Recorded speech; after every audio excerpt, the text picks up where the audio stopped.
इय्याका नअबुदु व इय्याका नस्तईन।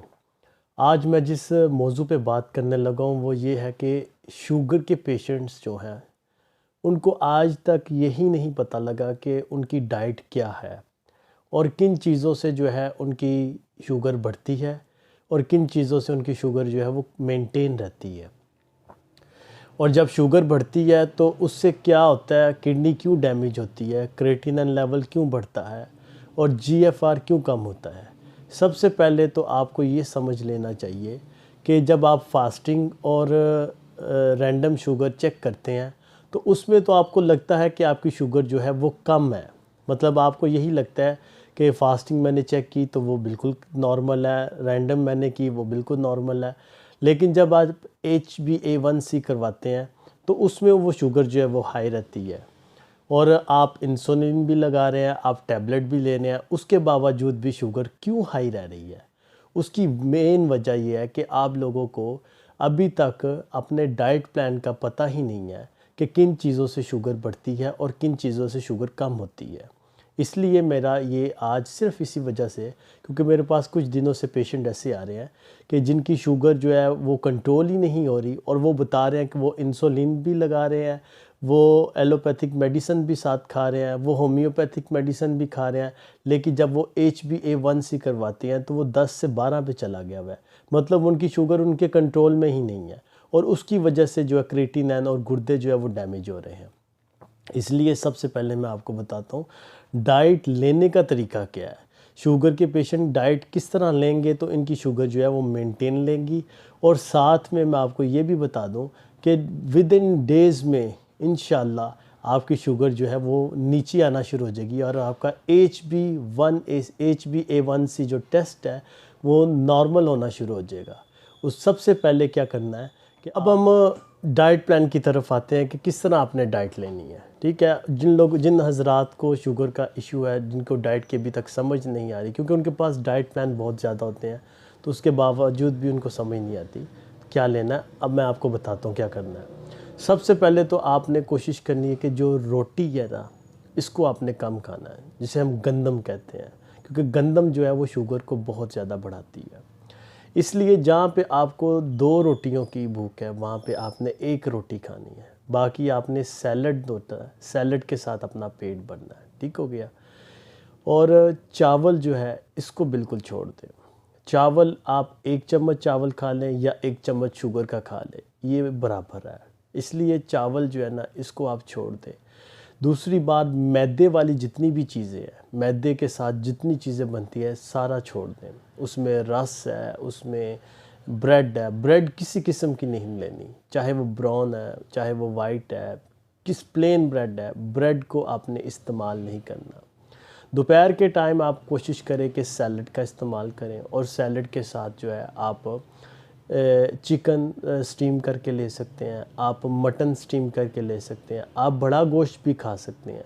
लेकिन बड़े गोश्त का इसलिए थोड़ा सा मैं मना करूँगा कि क्योंकि बड़े गोश्त कुछ लोग जो हैं वो उनकी उम्र अगर 40-50 साल है तो बादी होने की वजह से वो फिर जॉइंट्स के पेन शुरू हो जाएगा, यूरिक एसिड बढ़ जाएगा। इसलिए आप छोटा गोश्त खा सकते हैं, छोटा गोश्त खा सकते हैं। आप फ़िश का इस्तेमाल कर सकते हैं। और फ़िश कौन सी इस्तेमाल करनी है कि फ़िश जो अंदर का गोश्त है फ़िश का, उसका आपने इस्तेमाल करना। नान, कुलचा इस तरह की कोई चीज़ नहीं खानी। बाज़ार का जो नान मिलता है, कुलचे मिलते हैं, इस बाहर की रोटी जो सादा मिलती है, इन चीज़ों का आपने इस्तेमाल नहीं करना। पानी का ज़्यादा से ज़्यादा इस्तेमाल करें। उसके बाद सिट्रिक एसिड वाला जो फ्रूट है वो इस्तेमाल करें। और मैंगो नहीं इस्तेमाल करना। मैंगो जो है वो आपकी शुगर को बहुत ज़्यादा बढ़ाएगा। ठीक हो गया।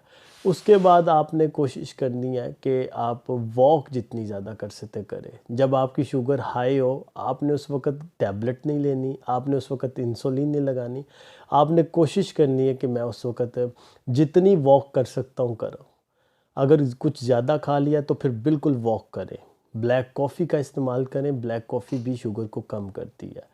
चाय का इस्तेमाल जो है वो बिल्कुल ना करें और साथ में शुगर जो है इसको मुकम्मल तौर पे बंद करें। हर हर सूरत में शुगर को बंद करना। वो टैबलेट्स भी अगर बाहर से मिलती है चाय में डालने की, उसका भी इस्तेमाल ना, आर्टिफिशियल कोई चीज़ इस्तेमाल नहीं करनी। ग्रीन वेजिस का इस्तेमाल करना है, नट्स का आप इस्तेमाल कर सकते, नट्स का इस्तेमाल कर सकते हैं आप, ठीक है। वो भी सिलेक्टिवली, थोड़ा थोड़ा करके। जो चीज़ आपने लेनी है सिलेक्टिवली लेनी है। एक वक्त पे एक चीज़ का इस्तेमाल करना है। अपनी ज़िंदगी में वॉक जो है, एक्सरसाइज, उसको मस्ट बनाएं, क्योंकि वो बहुत ज़रूरी है। जितनी एक्सरसाइज करेंगे आपकी शुगर मेंटेन रहेगी, और जितनी कोशिश कर सकते हैं टैबलेट को छोड़ने की, वो बिल्कुल छोड़ें। क्योंकि अगर आप टैबलेट का इस्तेमाल करते रहेंगे, एक वक्त आएगा कि आपका क्रिएटिनिन लेवल जो है वो इंक्रीज़ करता जाएगा, और आपके गुर्दे जो है वो डैमेज होना शुरू हो जाएंगे। मैं ये वीडियो सिर्फ डाइट प्लान का मकसद ही ये है कि आप लोग जो है ना इस डाइट के मुताबिक चलें। जब तक आप डाइट के मुताबिक नहीं चलेंगे, जब तक आप एक्सरसाइज नहीं करेंगे, आपकी शुगर मेंटेन नहीं होगी, और इससे नुकसान क्या होगा कि आपके गुर्दे जो है वो डैमेज होंगे।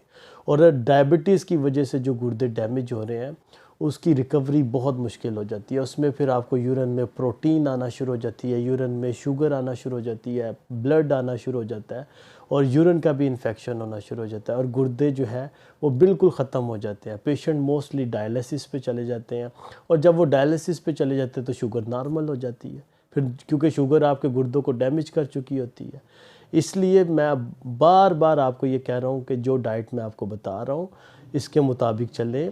5 चीज़ें मैंने आपको बताई हैं कि रोटी का इस्तेमाल कम करें, चावल नहीं खाने, उसके बाद आपने क्या कहते हैं मैदे वाली कोई चीज़ नहीं खानी, बेकरी की कोई चीज़ नहीं खानी, सॉफ्ट ड्रिंक का बिल्कुल इस्तेमाल नहीं करना, चाहे वो कोक है, स्प्राइट है, मरिंडा, किसी चीज़ का इस्तेमाल नहीं करना। अगर आप शुगर जैसी बीमारी को कंट्रोल करना चाहते हैं, डॉक्टरों से बचना चाहते हैं, तो इन चीज़ों के ऊपर फोकस करें। मेरी वीडियो को अगर आप पसंद करें, ज़रूर शेयर करें, और जिन लोगों ने अभी तक सब्सक्राइब नहीं किया वो ज़रूर सब्सक्राइब करें। बहुत शुक्रिया। अल्लाह हाफिज़।